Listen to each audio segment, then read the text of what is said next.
This is episode number 21 of the Unknown Games podcast. We are able to drink now. We're 21. Wait, we were always 21, which means we could always drink. But you know what we mean.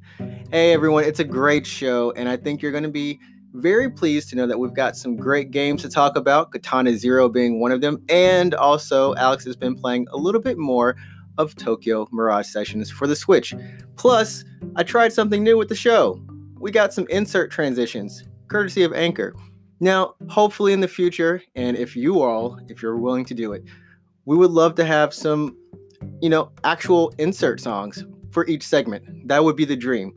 But for now, we just gotta, improvise. I hope that you all enjoy this episode. And once again, you can follow us on Twitter and on Instagram at UGP_cast. Enjoy the show.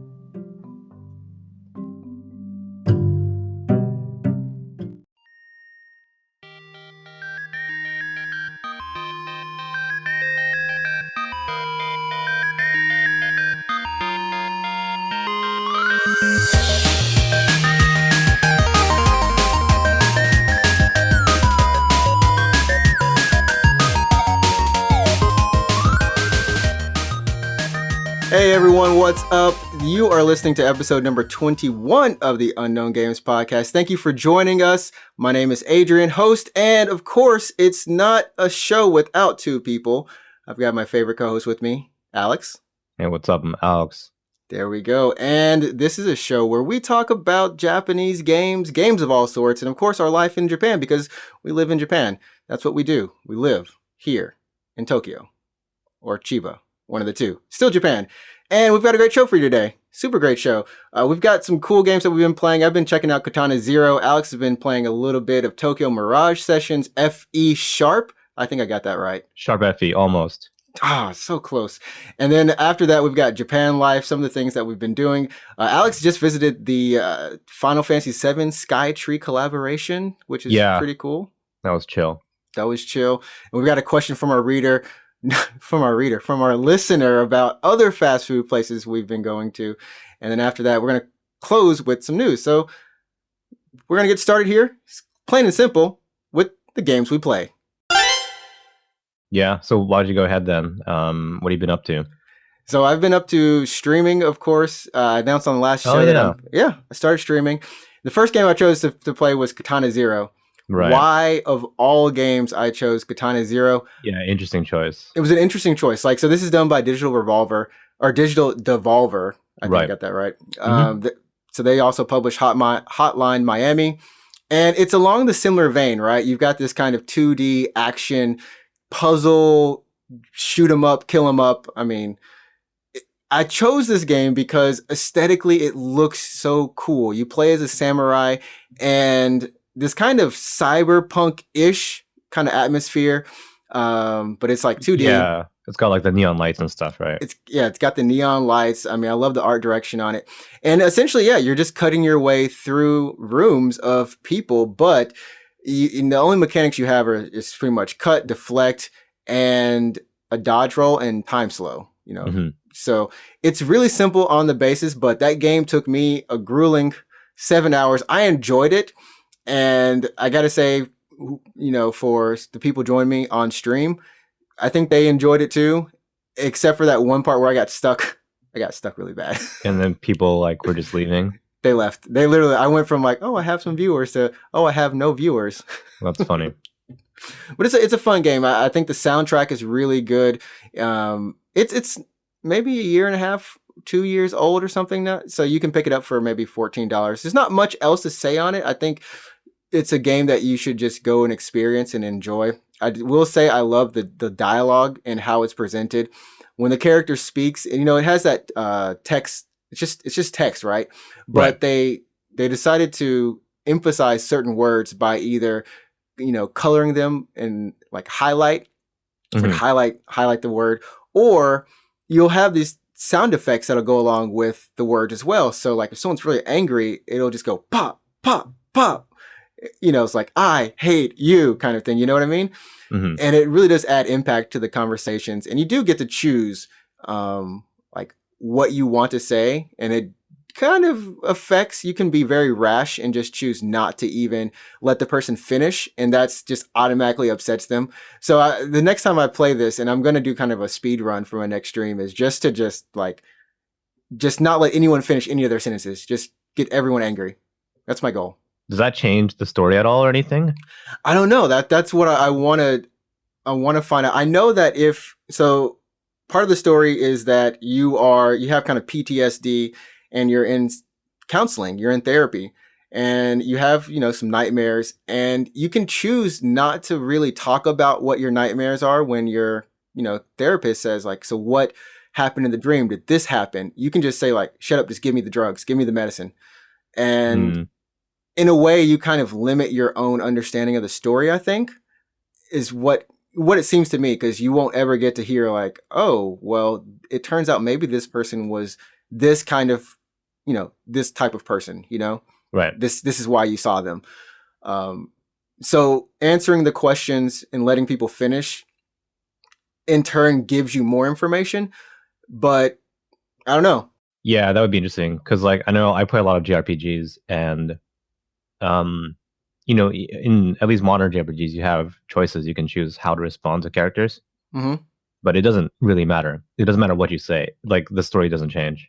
Yeah, it doesn't change. So I think based off of the ending, I'm not sure if there's actually two types of endings. I know that there is one ending for sure, but there is a choice that you have to make between life or death. And I chose life, which means everyone around me had to die. So I'm wondering if I choose death, like what that means. Oh, maybe like you die and then you can save someone. And I can save someone. So I'm looking forward to pissing everyone off, getting better at the game, not dying as much, and then choosing death instead of life to see how it kind of alters the ending or what happens at the end. Okay, that's cool. Yep, that's Katana Zero. Definitely check it out, and you can check me out streaming Wednesdays and Fridays, Japan Standard Time, 9 to 12 p.m. Set this so backwards. Alex, what about you, man? How's Tokyo Mirage Sessions? Sharp, FE. Right. Oh, man. You got it. I got it. It's pretty good. I've only played at this point, like I'm done the prologue, and I think I'm almost done chapter 1, so I'm pretty in the beginning still. Okay. But it's fine.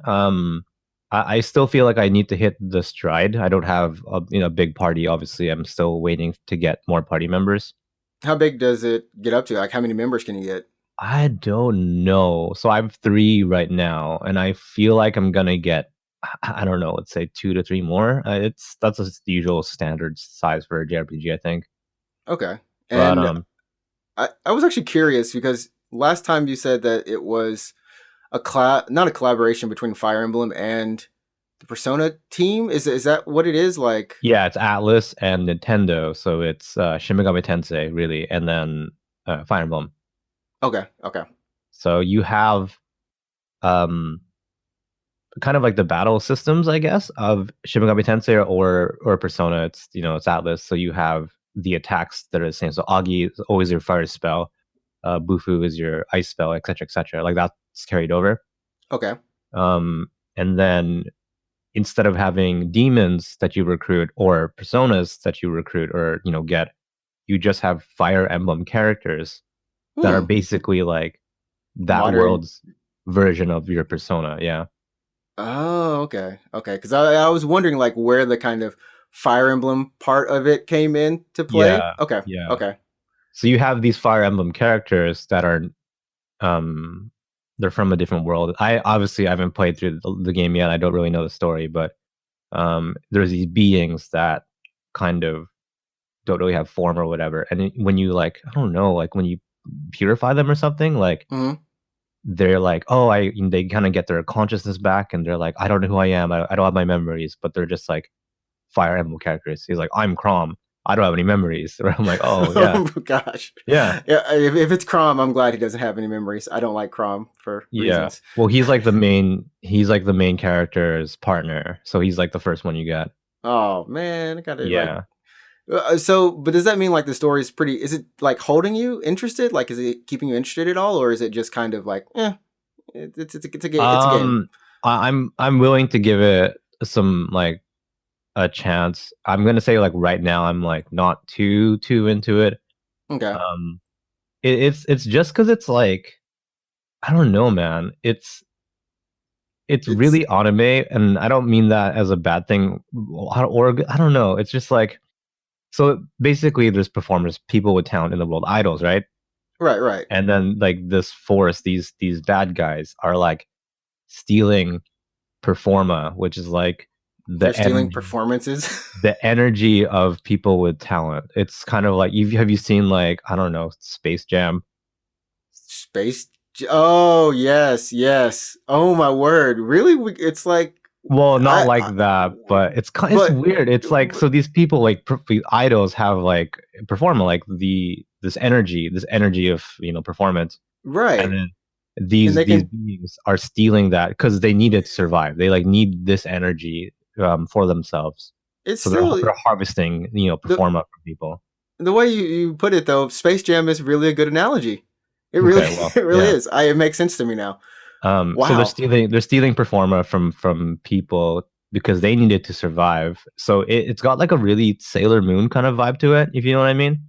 Okay, Um, yeah. So it's like kind of like not monster of the week, but villain of the week kind of comes in and wants to steal, but like wants to yeah. steal someone's performer energy, but then you like defeat them, and then they report back to the boss. It's like, ah, crap, we didn't Well, do it. maybe yeah, And maybe I'm still really early in, okay, but okay, they're stealing performa and they're like it really does have like a Mahou Shoujo kind of feel to it. So when you transform for the first time, like when you get your I guess your Fire Emblem partner and you see this like super anime transformation cutscene, mm-hmm. like you've seen like Mahou Shoujo anime Yeah, before, right? yeah, You know what that yeah. looks like, right? But It's a straight lot up like just it's a lot like that. getting naked and getting clothed again. Yeah. And then they have like this battle costume on or whatever. But so that's Fire Emblem, or sorry, that's Tokyo Mirage Sessions. Has a pretty cool weapon upgrade system. I didn't think it would be like that. I thought you would kind of buy your weapons, right? Like you do in a lot of RPGs. Yeah. But enemies will drop materials and you can use that to craft basically just better weapons. Okay, so you basically went from Rise of crafting to another crafting game. Yeah, but this is it's linear. Ryza is like a spider web of stuff to craft. But now you're an expert. You're an expert at crafting. Like you can do any simple crafting because you've done Rise of crafting. Oh yeah, it's so easy. Like you look at your thing and it's like you need 5 of this, 1 of that, and 4 of that. And I'm like, okay, well I'm just gonna go farm enemies, I guess, and then I'll come back with a new weapon. And that's it. Yeah, That's it's pretty decent. I'm gonna play through it. I'm gonna try to finish it at least. mm-hmm. We'll see where that goes. I don't hate it. But But not loving it. I'm not like hooked on it yet. Yeah. You're not Ba-da-dun-dun-dun. I'm loving it. Yeah. Not yet. Oh man. So yeah, I mean that's I guess that's pretty much what we've been playing. I know we've both been playing Apex Season 4, and to keep matters short, we're both loving it. It's fun. I literally put in the show notes like just say it's fun. How are you enjoying Revenant? I'm enjoying Revenant a lot. I've been trying to play him as much as possible. I like his grenade ability. I've been using that as anytime I get into a fight or You just chuck it out. I chuck it out, man, because it's just good denial. You can throw it and shoot at the same time. Wait, really? Yeah, really. So you can be shooting like let's say I have an R99. You're just like holding down trigger. Bullets are coming out. You can just like toss out your cooldown at the same time. So Revenant just throws out 2 things at the same time. Yeah.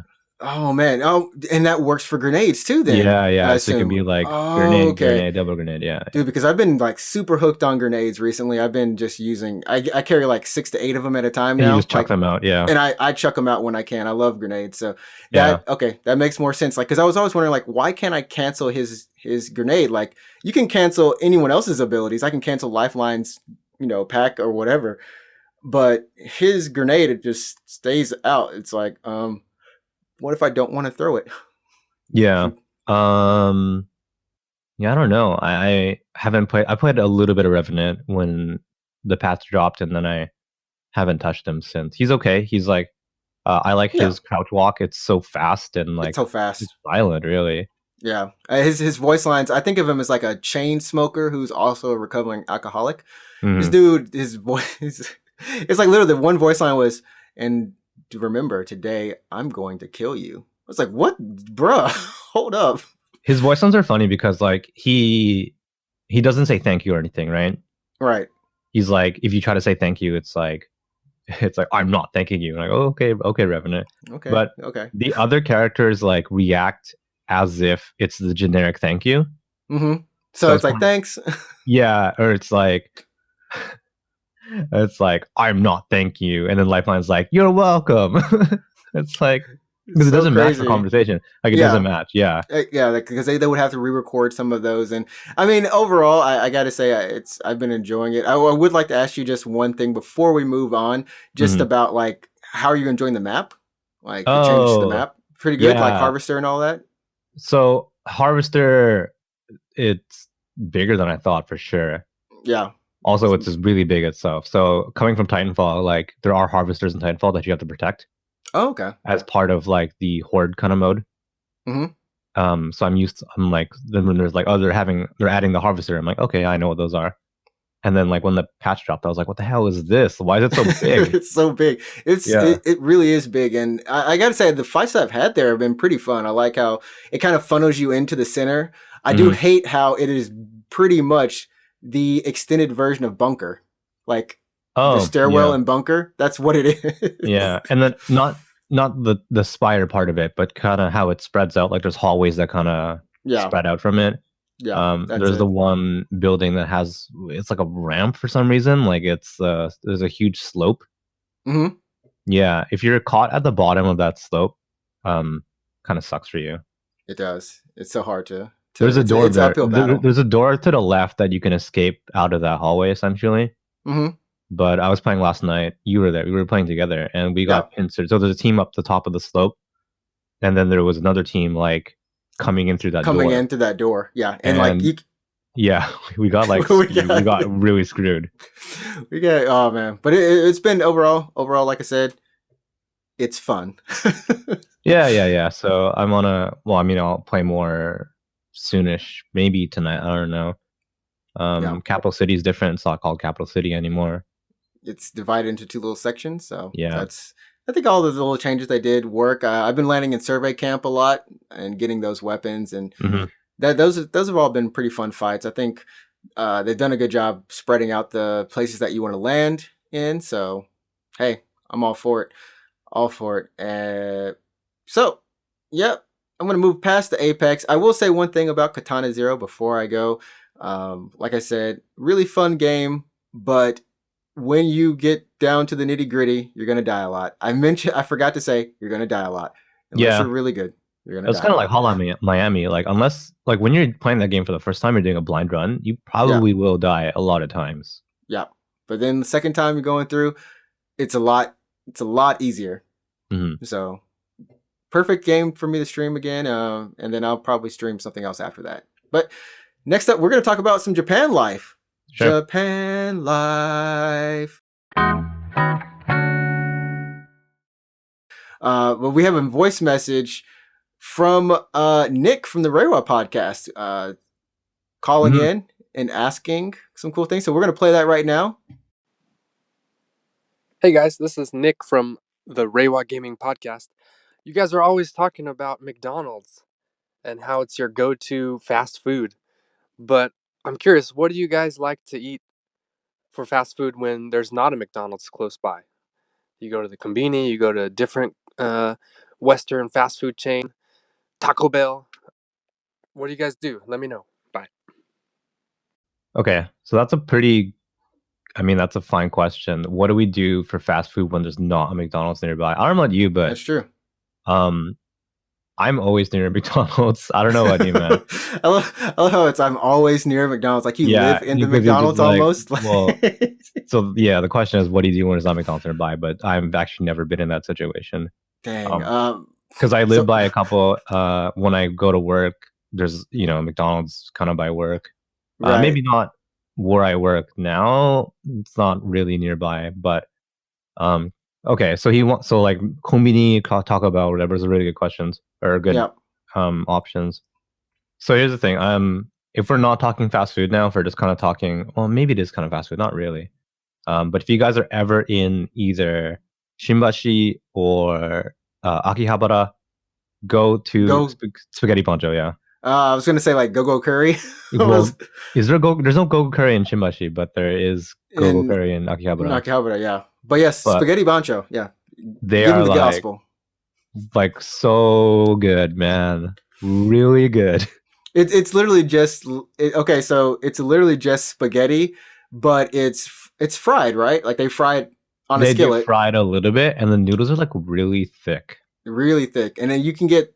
So for the same price, you can get essentially the small, medium, large, or extra large. And I think Oh my extra god, large yeah. is It's how like big is it? Is 500 grams or is it more? no, I think not the chumori, so like the step above regular. I think Yeah, that one's 500. yeah. See, And I I don't even touch that. I don't touch that. I touch like was it 300 grams or 200 grams or yeah, something? like the small or whatever, right? Oh my goodness! After that, but it's so good. It's so good. It's so good. And there's just a whole helping of Parmesan like cheese. It's like Oh, it's like powdered in a cheese. box. It's It's like in in a a box. box. You just put that mug on. You just sprinkle it. Yeah, All the listeners are like these fat, these fat yeah. dudes. Like, what's up with them? And then there's also like a bottle of sauce that they have on the table. They have their kind of custom. What is it called? Like spaghetti bancho sauce or like mama's sauce or something. Natsukashi. That's what it is.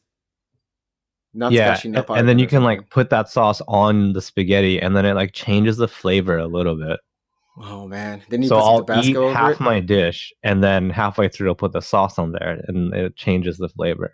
Oh man! Now it's like it's just after lunch here. I had breakfast for lunch, but now I just want to go find a spaghetti bancho. There's like none near me. I have to Oh, go to I know. Tokyo Yeah, for it. there's hardly any. There's one in Shibuya, one in Shimbashi, and one in Akihabara. Those are the only three that I know of in Tokyo.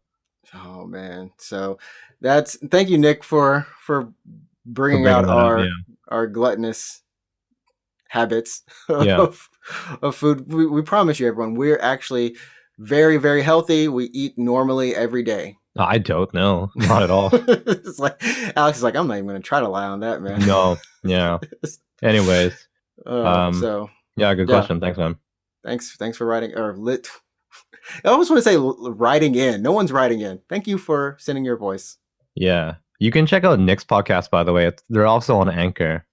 Yep, Reiwa So Gaming Podcast. Reiwa Gaming Podcast, That's REIWA. Just want to and make then sure. yeah, and it's dash gaming dash podcast for their anchor.fm URL. You can also find them on Spotify. Pretty much everywhere you can find us, you can also find them on Yep. the same places. So, and before we end this segment, I think I said at the beginning of the show, Alex went to the Final Fantasy VII Skytree collaboration. Yeah. Which we're going to be posting pics of that on the Twitter and Instagram. But dude, you got to dish out on that because that's it was pretty cool. So it's a collaboration event. I think it started like last week and it's going on for a couple months. So if you want to check it out, you might want to, especially if you're a fan of FF7. It was pretty cool. I had no idea what to expect going in because I was just like, oh, there's gonna put up decorations for that's 7. That's what I would think. They just Yeah. put and this is your first time. This was your first time at Skytree or second time? It was no, actually, this is my first time at Skytree. I've never seen like normal Skytree. So like, yeah. Wow. All right. So a couple things is they changed the color of Skytree on the outside. So they illuminate Skytree at night with just colors or whatever, right? Right. So for during the collaboration, they're changing the colors to what they're calling Midgar colors, which is kind of like a dark blue, grayish kind of color scheme. So if you go just anywhere in Tokyo, you can see Skytree, and it'll look different during like the collaboration. Right. So you go inside, and then Skytree actually has there's 3 floors that you can visit. But the higher floor, I can't remember what number it is, but it's like the observation deck, like the highest. The highest one is a separate like ticket charge. You basically have to pay more money. And it's not. I'm not gonna lie, it's not cheap. But so if you go to the normal one, which is deck number 340 or level 340, and during, I think it's like 3 times a night, they have a 6-minute video that they play on the window. So it's a 360 video essentially that they're just playing within Skytree. Wow. Of FF7. Is it anything we haven't seen, or is it just like reused stuff? I'm not gonna like I'm not gonna try to pimp it like more than it really is. It's a glorified 6-minute trailer for FF7 remake. It's like all the trailers put together and just So string. it's pretty cool. So it starts out with just like some FF7 like fluff, some words and stuff, and then Mhm. it shows like what they're calling the compilation of FF7. So it just shows like all the games and then some footage from those games. So they'll do like um what was the one on mobile game? The one that we never got. Wait, there was a mobile game? Yeah. What? Wait, for Final Fantasy 7. Yeah. That wasn't what? Yeah, I forgot what it's called right now. Let me dig through my pictures because I took a picture of it. Anyway, so it shows like all the games. Huh. And then it's like just just showing the history of the series of 7. Yeah. Which And is then I mean, I was gonna say it's perfect. They have 360 because they can do an easy timeline too. Like mhm. I would. That sounds cool. And Continue. then Before Crisis. It's called Before Crisis. Oh, okay, Before Crisis. Before Crisis Core essentially, but yeah. Hmm. And then it just goes to FF7 remake and it shows the characters on the windows. It will show like a cool profile picture, their name, and then some footage of them. And then it'll do that, and then it shows part of one of the recent trailers where there's Aerith and then Sephiroth and Cloud, and then the train stops before the bombing mission, Okay, so and, yeah, and like that's it. okay, so like what we've seen. But I mean, like I guess like when it comes to collaboration events here in Japan, they do a lot of them throughout the year. Not just between games, but with anime and also music groups. There's a lot of collaboration. Some are really good. Some they really take the time to really give you like I don't know, put you in that experience exactly what you kind of wanted when you go there. In terms of seeing rare, unseen stuff from when they were making the game per se, or Yeah, even just selling like really cool merchandise. Was there any of that there? Like, was there any good yeah. merchandise or So the anything? video was on the 340th floor, Okay. and then if you go to the higher floor, that's where it has all the cool stuff because there is basically just a replica of Cloud's Buster Sword up there.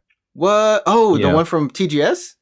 I don't know. I if it was- bet you it's that TGS one. It's probably the same one, yeah.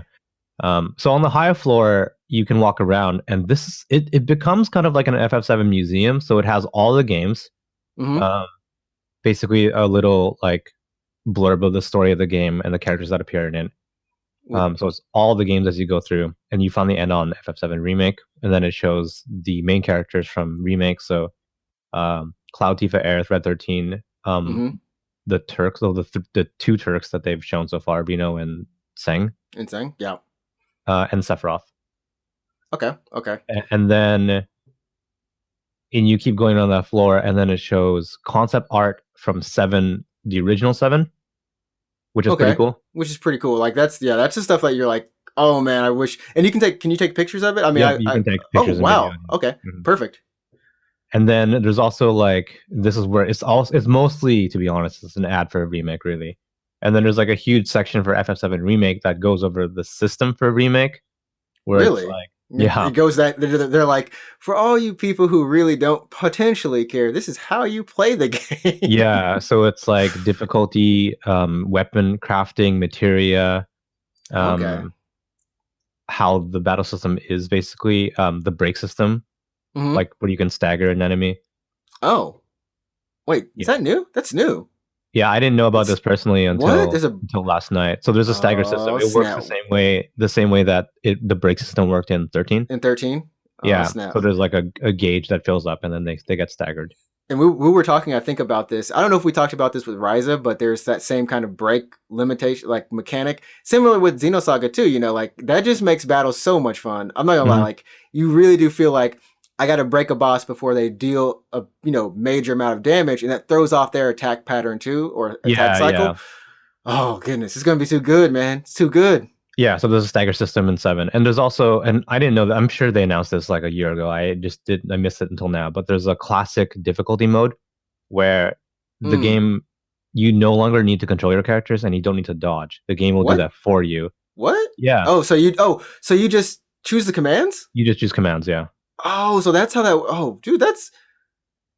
Huh. So that's what they're calling classic difficulty, where you just play it, kind of how you played 7, where you don't Right. move your character. That's So interesting. that's in the game as well.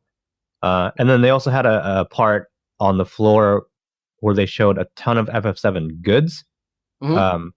just from history. So they had like the Crisis Core PSP, the limited one. They had a copy of the Advent Children Blu-ray. They had some potions that they were selling like maybe 10 years ago. Oh, okay. But they didn't have Dirge of Cerberus. They had some Dirge Service stuff, yeah. Uh-huh. Uh-huh. Uh, I just had to try it. yeah, and then they had like they're just showing that off, and then at the end of that floor, there was a pop-up shop where you can go and you can buy some FF7 remake stuff, even some non FF7 remake stuff. They had stuff from the mobile game, the one by The DNA. one the before Crisis that we No, never got. the one Oh, that there's what? the mobile game that they have right now. Oh, Brave Exvius? No, the other one. Crap. Why can't Mobius? Like No. what? There's another one? The one by DNA. Record Keeper. That was it. Okay, Record Keeper. Anyways, yeah. So there's a Dang. pop-up shop, and you can buy a bunch of FF's stuff. I was talking to you about this, I think last night, but they have a vinyl record. It's like a printed vinyl, so it's not like black or even colored or clear. It's like a picture disc. Okay. 2 discs. So the first disc is stuff from Remake, which is kind of cool because that game's not even out yet. Right. And then disc 2 was a selection of stuff from just FF7. From FF7. Like yeah, just some collection of tracks. And then it comes in a really cool looking jacket. It's like a silver metallic looking kind of jacket. And the price is 7,777 yen. That's what, like $80 or $75 somewhere in that. Yeah, but you know, $7 $7,777. but yeah. Right? Oh, dude, that's creative, and then at the same time, it's kind of like we charge 777 for everything. But yeah, so it's 7,777 not including tax, so it's actually 8,000 something. But oh, yeah, it's like they're hoping like someone took a picture, like, oh, look at this, it's 7,777. yeah, but and then it's like not including tax. So yeah. Anyway, so man. that was it. So that was good. The Skytree event. The Buster Sword was cool. Oh, sorry, there's one more thing. Okay. There's a materia that they called the Sora no To materia. So like the Sky Tower materia. That's all on that floor. Can you actually like buy it, or is it? No, you can't buy it. It's just like in there, and then it's like there's like a wheel that you turn, and then you turn the wheel, and it like charges the materia, and then it like lights up, and it plays Aerith's theme. Huh. Yeah. That's cute. Yeah. I guess. But I think they actually did have. I went, because we were in Japan at the same time. I went to the Square Enix store back in 2010, and I bought like a really nice Cloud figure. Like scale figure, and then I also bought Wall Scroll, which from Advent Children. But they also, I remember they had a materia ring, like ring with materia on it, or it was like a necklace with materia. It was, oh yeah, I mean, it's like $200+. Yeah, It's I remember that. cheap. There was 2, the holy materia and the meteor materia. Yeah, and like I don't. The thing is with the Square Enix cafe / shop now, they don't have nearly as many of the cool goods as they had back then. But that shop, I'm sure they still have Sephiroth in the ground. They can't get rid of that dude. Yeah. There's a full life-size Sephiroth just in the ground with the crystal materia stuff around him. It's amazing. You're talking about that picture. The Square Enix cafe in Akihabara? Okay, so they still kept him. Okay. I was going to say like they had to keep that because no, I don't know if it's there anymore. I was at the Square Enix cafe in Akihabara pretty recently, and it wasn't there. It wasn't there. So I've been to Artnia, which is the tiny cafe they have in Chinjuku. Okay. They have a lot of figures and stuff at Artnia. And in that one they have like, I don't know how to explain it, like a crystal, just like a crystal from FF series in general. Oh, the crystal that and starts everything. That's like in the middle of the store, and it looks pretty cool. Okay. Well, I'll see if I can find that picture. I know I've got a bunch of pictures on Facebook of it, so I'll like maybe post it on Twitter and everything. So okay. Yeah. People can see and maybe jog your memory too.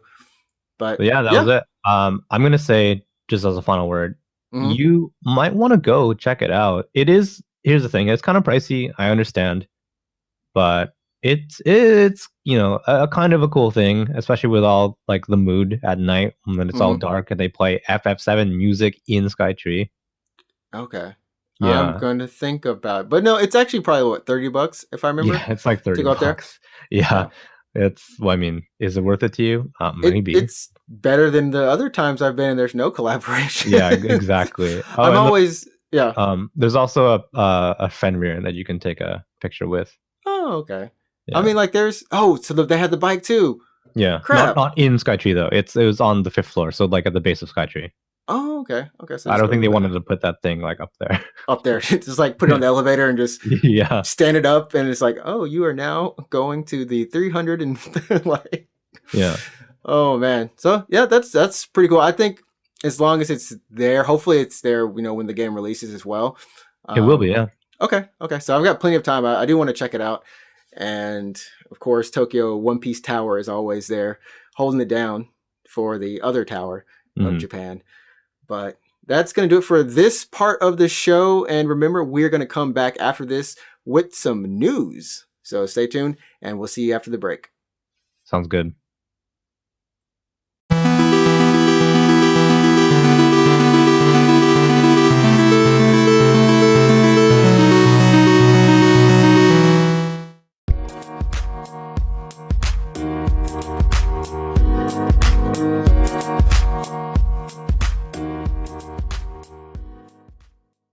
And welcome back, everyone. We are here with the news. Yep, the news. I love the news a lot. And we've got some pretty cool, I think we found some interesting, fun things this week. I gotta say, number one, the magical Kingdom Hearts experiences. All 10 of them. Yeah, so I wanted to like kind of just bring this up real quick because we were talking a couple episodes ago about Kingdom Hearts and how those games are impossible to follow unless you have been following them from the very beginning. Mm-hmm. So for anyone who's like jumping into the series like right now, if you're like, I've heard of Kingdom Hearts and I want to play the games, where do I start? So they're selling an all-in-one package. It's literally just called all-in-one package. And this is it. This is the experience. It has Kingdom Hearts. Like the list is kind of stupid because number one, it's not in order. Or whoever put this in, it's not in order. But anyways, it's Kingdom Hearts Final Mix, Kingdom Hearts Chain of Memories, Kingdom Hearts 358 over 2 days, Kingdom Hearts 2 Final Mix, Kingdom Hearts Birth by Sleep Final Mix, Kingdom Hearts... Okay, I can do it all in one breath. Recoded, Kingdom Hearts Dream Drop Distance HD, Kingdom Hearts .2 Birth by Sleep, a fragmented patch... What the... Okay, Kingdom Hearts... Aqua, yeah. What is this symbol? That cover? That Greek one? This Greek one. I don't even know. That's Chi. Kingdom Hearts Chi back cover, and then Kingdom Hearts 3. And remember, there's DLC that doesn't come with it. So you're right, you have to buy that separately. But this is all for $49. Which is a really good deal, yeah. Which is a really good deal. If you ever felt like you were waiting to get everything, like me, this is actually the time. This is actually it. Yeah, so it's going to be out on the PS4 just in time for your console to be outdated when the PS5 comes out. Yeah, just in time for the rotation. Standard rotation. Yeah. But here's the thing about this list of games is that only, let's say, 3 of these are numbered. So Kingdom Hearts, which has no number, Kingdom Hearts 2 and Kingdom Hearts 3. 3. So how do you factor in? And we went over this. Like our only answer was get a wiki. Yeah, so I'm like, if you just give someone this list and you're like, hey, play the games, like, how are they supposed to know, like, which order to play them in? Like, do you do 1, 2, 3, and then the other ones? Do you do, like, you're not supposed to do that, right? You're supposed to do 1 and then whatever comes between 1 and 2. Well, I mean, so between 2 and 3. I think the ones, there's 2 kind of major games that you need to, of course, you need to play Birth by Sleep. And I don't know if you need to play it first, honestly, because it may or may not clarify. I don't think it actually clarifies anything. It's actually just previous history, but that comes back in Kingdom Hearts 3.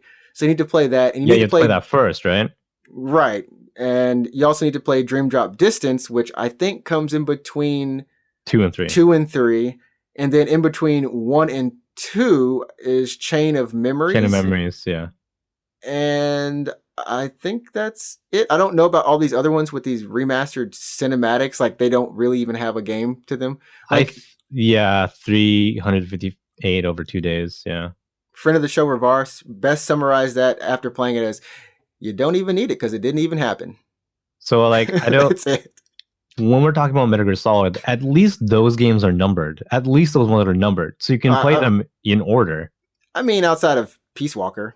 Yeah, that's the only one. They're like, where do I play Peace Walker? Right. And they never kind of bundle the, what was the PSP one? Acid, because that's just for not in the timeline. So it's not in the timeline, so it's just for fun. So I mean, like, you only really need to deal with kind of two things, and I guess if you don't know Phantom Pain versus 5.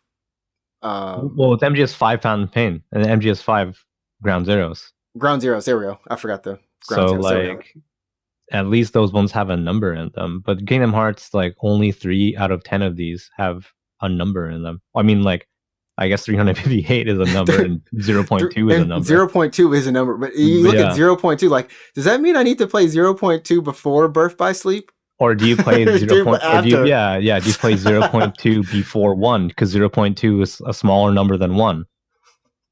Someone's like, you guys, stop hassling us. Stop haggling us.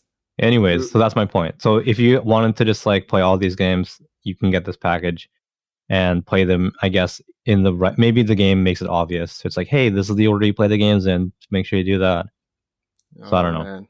Man. But other than Kingdom Hearts, there's a demo for Persona 5 Scramble, because that game is coming out really, really soon.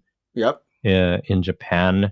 I don't know if there's been an English release announced, but I don't doubt that, the Western world is going to get Scramble. So Persona 5 Royal comes out for English-speaking audiences next month. Okay. And then Scramble probably will be in a year from now or something like that. You do want to play Royal or even Vanilla before you pick up Scramble, because it is a legit sequel. It's like an actual, like, the story does continue off from the end of 5. And this is still done by the Muso team, if I remember right. Koei Tecmo? It is the Muso team, yeah. And they're getting input. They're getting input from Atlas. That's kind of like how they did the fighting games, where that was all ArcSys, and they got input and story from Atlas. Okay. But no, it's good. I was watching a trailer for Scramble because it's it's coming out real soon, and then they were just like, it is a sequel to 5. Make sure you know the story. And they're like, but if you don't have time, maybe just watch the anime. That's true. They do. There's I watched the P4 anime and really enjoyed it. I didn't watch the the other after Golden. Yeah, right? just straight Golden. Yeah, I didn't finish watching Golden. But I do have the P5 anime recorded, and I'm just thinking maybe I'll just watch the anime. Just watch the anime, because 100 hours is a long time. So I was watching the anime as well for 5, and then I stopped watching it because as much as I love that world and those characters, I've played the game. I mean, once you've been pretty much in it for that long, you don't. I mean, nothing's going to change about the story. They're not going to do something different. I don't know. Yeah, they might change something, but I mean, they're not going to change the main story. But anyway, so Scramble's coming out real soon. Western audiences will probably have to wait maybe a year to get their hands on it, but it looks pretty decent. They're adding a new character, which is surprising. Oh, wow. It's like an adult, like an actual adult. Oh, wait, is that what I was... I saw like an image for him. This dude on a bike, right? Or something? His name is like something Zenkichi. Yeah. I saw him. His mask is pretty crazy, too. His code name is Wolf, and he's like the first adult in the Persona series to have a persona, essentially. Yeah, because all the Persona users are like teenagers, right? Usually, right. So he's like the first adult to have a persona. Well, speaking of other first, we're not really sure if this is a first or not, but for the Xbox Series X, the mysterious port that we were kind of talking about a couple episodes back, what is this port for? It's been kind of rumored now that it could potentially be for expandable storage, which seems really strange, honestly. Yeah. Because it's not exactly a storage, like, it's not a port that you can just plug any portable hard drive into. It's a proprietary looking port. So yeah, so that doesn't look like any port that I've seen. And I don't know if it's going to be expandable storage. To me, that doesn't make sense, because expandable storage has its own universal standard. That's USB. Either that's going to be type A or type C, right? Why would Microsoft just be like, oh, we'll sell you expandable storage, but it's going to be our special port? And the answer to that, I guess you could say, is like, oh, so they can make more money, so they can charge you more money because you have to get theirs, right? Right, and the kind of thing is that they're saying is it could be an internal, non-replaceable kind of NVMe style Uh-huh. SSD. Uh-huh. And in all honesty, like the same rumors are kind of going around for the PlayStation 5 in terms of they're using maybe a Samsung, Samsung SSD, which may or may not be something you can kind of take in or out, which would be weird. It would be weird because PS4 you can just take and you can swap out hard drives just like this, like. Uh-huh. So I'm not really putting too much faith in this rumor that's been kind of going around about the Xbox Series X in this terms. But who knows? I don't think Microsoft wants to do something like that, and it doesn't make sense for them to do something like that. Right. Don't charge us more. I agree because especially because the PS3 had user replaceable hard drives and PS4 had usable replaceable hard drives. It's just weird for them to change that trend. Yeah. For PS5 at least. Microsoft, I don't know. I don't own an Xbox One. I don't know if you can do user expandable storage. Maybe you can. It doesn't.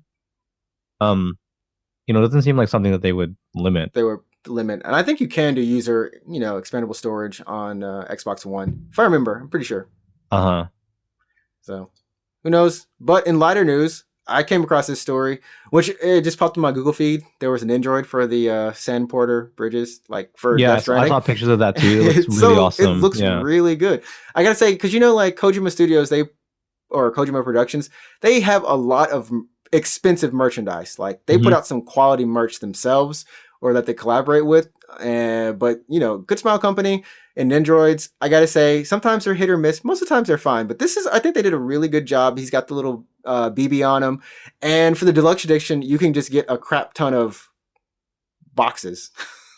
I don't know what they're called in the game. Well, it's just a cargo, right? And then you can use that to stack cargo on your Nendroid, so it looks like he's carrying a ton of stuff. It looks like he's carrying like 15 or 16 of these things. Yeah. You haven't played Death Stranding, right? But I still haven't played it. It gets crazy because when you have like a lot of cargo, you have to like actually balance, and even just like walking on uneven ground will even ground actually like you'll start tipping over and stuff. Tip over and stuff. You have to like fight. Anyways, yeah. So the Nender looks pretty cool. I'm probably not gonna get it, but I do appreciate that they're making one, and it looks kind of cool. It looks cool. I think it's around $70, $80 for the Great Deliverer, which that includes, like I said, the 4 silver cargo cases, 4 large silver cargo cases, 4 small gold cargo cases, 4 more gold cargo cases, and like 5 navy cargo. Oh goodness, there's too many cases. There's 21 in all. Just buy the regular one, guys. Save yourself maybe $10. No, if you like cargo cases, you got to go all in. You got to get all the accessories, especially if you're a fan, because I think people appreciate those cool extras. Because I know the Persona Nendroids, they have bonuses in the back of the box. It looks like the game HUD. So if you put this I guess it's on a background. I guess it's like a foreground essentially, but you put that in front of your Nendroid, and it looks like they're in the game, kind of. Yeah. Oh, dude. So it's almost like a diorama. Like I gotta say, like, if you're collecting figures, Nendroids can be addicting because they're at a nice kind of sweet price point of around $50 essentially after tax. On average, right? On average, and what you get, you'll get, of course, the base figure, but you'll get like little expressions, a couple different faces, and you can swap the heads onto any other body. Yeah, because they're all interchangeable. Not all of them. So I have the Morgana Nendroid, and obviously Morgana is kind of a different character. He's not really humanoid, so you can't swap his face. But for a lot of the humanoid Nendroids, you can kind of, if you really wanted to, you can swap all their faces around.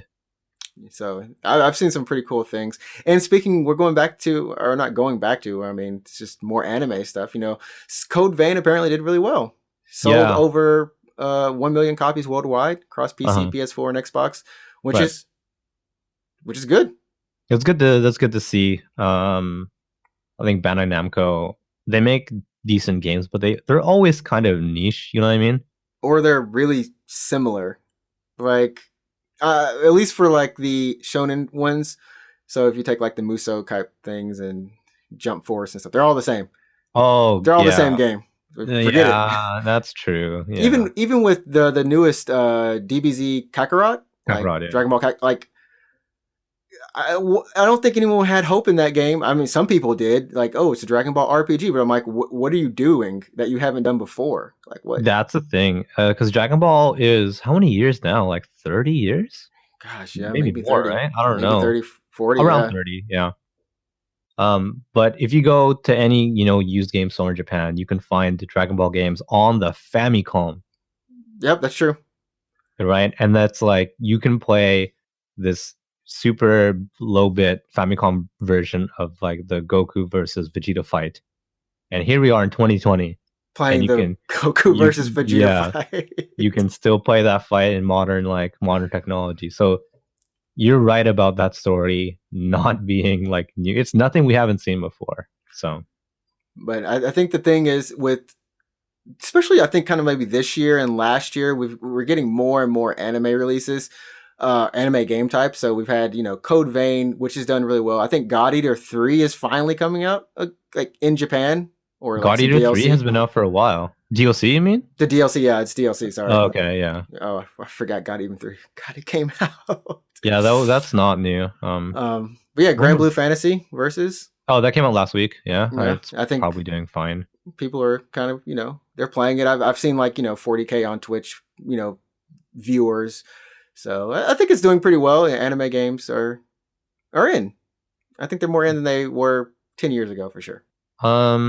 Yeah. Why the market itself is just getting bigger, especially now that it's easier to get it overseas. Because like, I don't want to sound really old, but when I was getting into anime, you pretty much had to steal it, right? You had to pirate it.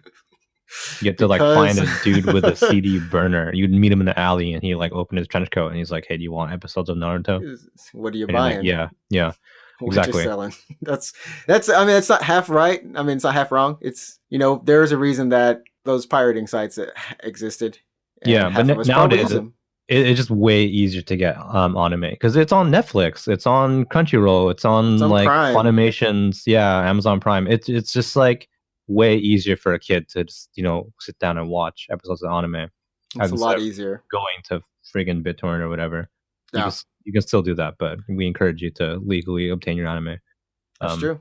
Anyway, so the market's getting bigger, yeah, and I think it obviously we're gonna see that spill over into merchandise and games. That's true. And I will say Neo 2. I don't know if this is like everything after this is kind of like just in past mentioning is what I'm thinking. So like Neo 2, the runtime, the director just came out and he's saying like, yeah, it's similar in length to Neo 1. The last time I played Neo 2, just kind of all the way through. And this is including deaths. He finished around 55 hours. So I think that's pretty good time for a game, right? Yeah, for a Souls-like game. I think you'll, whoever's playing it their first time, which will be me, I think it'll be kind of a little fun little thing to do. Oh man, I should stream that next. I should. Oh, dude, because I want to keep the Katana series going. So I want to do Metal Gear Rising, and then after that, I should go and do Neo. Are you gonna buy Neo on PC, or are you gonna stream it off your PS4? Dude, PS Plus is giving it to me for free, but I don't know if the timings need to be completely on sync. Because if I'm doing remote play and doing streaming, like there's a small delay. It's not too bad because I'm like right next to my PS3 or PS4, but I don't know.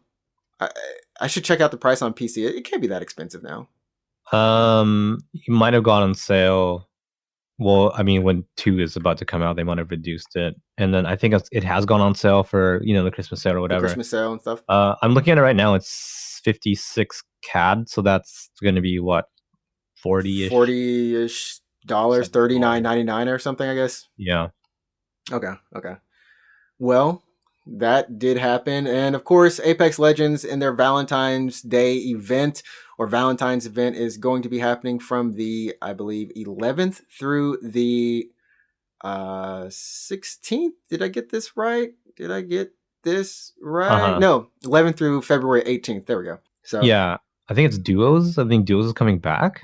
Yep, Duos is coming back, and a couple of the skins, gun charms, things they've had from last year's event, and a couple new items are coming back to the shop. So it's nothing, it's not as big as the events that have come before this, but I think it's in the vein of even in Overwatch, the events kind of repeat themselves now. Now you're not going to get too many new things, but you'll just kind of get some recycled stuff, which is fine. Well, that's good for people that didn't get all the skins from last year's event, like me.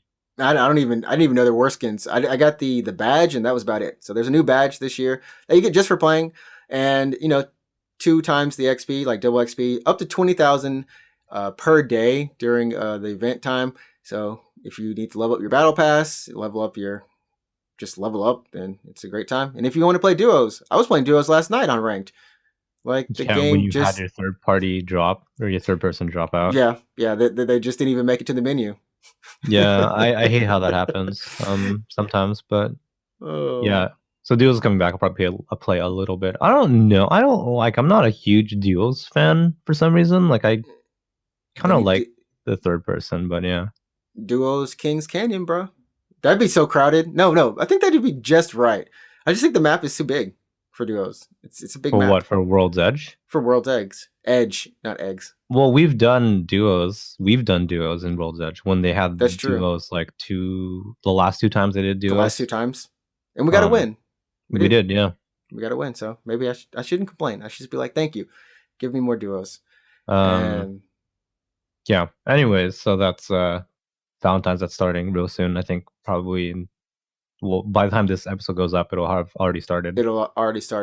And finally, just in news, I thought this was really funny because, there's always the thing about we want characters in different games. Like, for Smash, people wanted Sora. Apparently that was on the table, but Disney shut it down. I don't know. Anyways, so there's that kind of request. But people have been asking for a couple months maybe, or X amount of time, that Tekken have the main character from the Yakuza series as a guest character. So have Kiryu, have Kiryu in the series, which I think, having him there would make sense. Well, it might make more sense than Noctis from FF15, but and those, oh man, which apparently is still a good character. So the series director for Tekken, Katsuhiro Harada, this dude is a troll, a master troll, but he's just like, so I went to the board members. I do not even understand this logic. He's like, I went to the board members. I gave them your request, and they said it'd be better that you'd be in the game. So like himself, like the actual man just in Yakuza. Yeah, so Harada should be in Tekken is what they said. Like, you're a better fit. And I'm like, wait, the producer himself in the game, yeah. In Tekken? is what they responded to him, that he would be better than Kiryu in Tekken. No. I want Kiryu though. Have you seen Harada? Have you seen the dude? Yeah. But I mean still. I'm looking at the Twitter right now, and it looks like, I don't think this is him, but there's a character in, it looks like Kiwami 2. Oh yeah. Who's got some kind of the sunglasses that he always wears. And it looks like Harada. He's like, wait, aren't you already in the game? Oh, Harada. This dude is he's a trip, man. He entered his own games tournament. I love the fact that he does that. He competed in Tekken. Yeah, in Evo. He competed in Tekken. And like watching that match, like everyone's like, dude, just lose it. If not, your character's gonna be nerfed next season. That's so funny. He's got the frame data in his mind. Dude knows it all. So I guess that's about it. And you sent me a picture of Yamcha sleeping. Oh, I just saw that on Twitter, like on the UGP Twitter. Someone posted it, and I was like, that's pretty funny. So he's not sleeping. Well, he is sleeping. He's eternally sleeping. He's taking a dirt nap. I made the mistake. So it's a Funko, like a pop Funko little thing, and it really does look like Yamcha's taking a nap. It does not look like he's dead, but it's called Dead Yamcha. Yeah. And I was like, is this real? Like I sent it to you, and I was like, is this a real thing? But I mean, that's funny. I can't tell, but if it is, I kind of want it. Like, I don't know. It looks Dead Yamcha, man. Dead Yamcha. Yeah, that's pretty funny. He's like he's the best part of Dragon Ball, like that scene, Dead Yamcha. Yamcha, bro. Everyone gives him like a hard time because it was a Cyberman that like did him in, like the weakest friggin' thing. Well, he was never the strongest.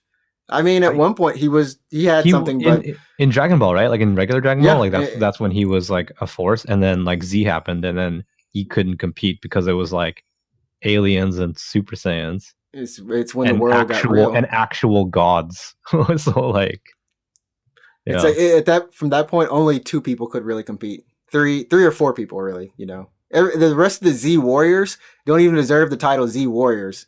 It's just they're bait. It's they're Goku bait. and Entourage. Yeah, Goku and Vegeta Everyone entourage. else, Well, yeah. but Vegeta just gets like, you know, his I can do this, but shit, and Kakarot, Vegeta, finish it for me. he does all right, and and then Goku has to come in and clean up. Yeah.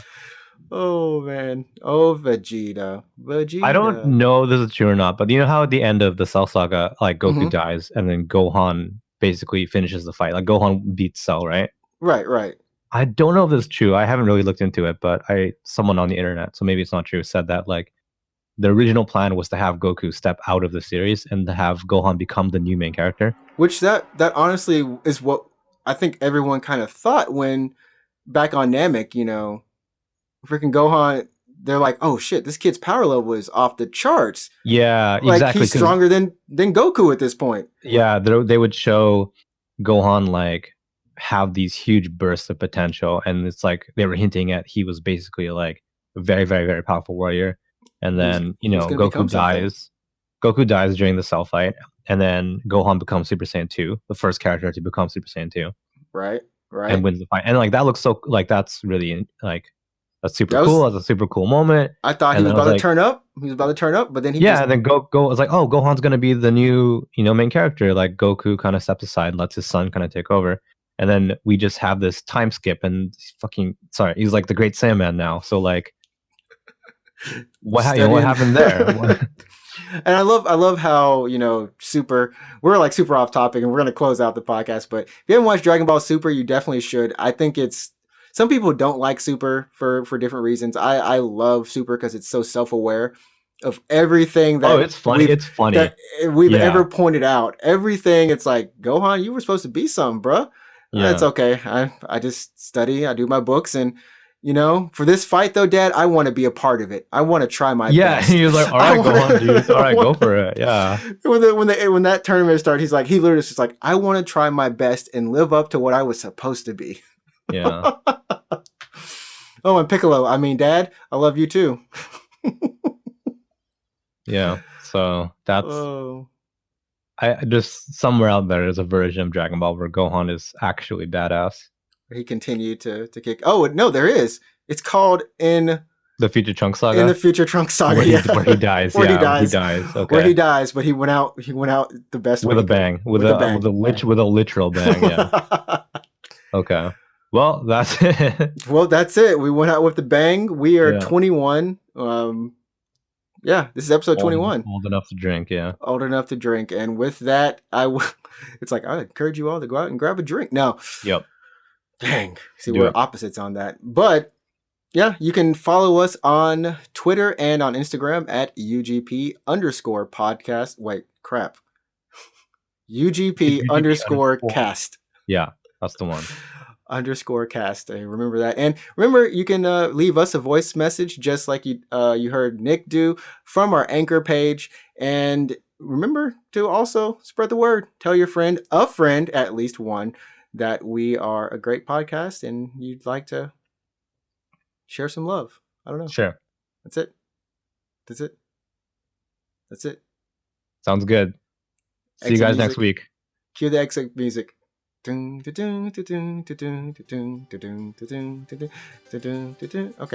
I'll see you guys. Stay gold. Right. Yeah, stay gold. Peace. Stay gold. Peace.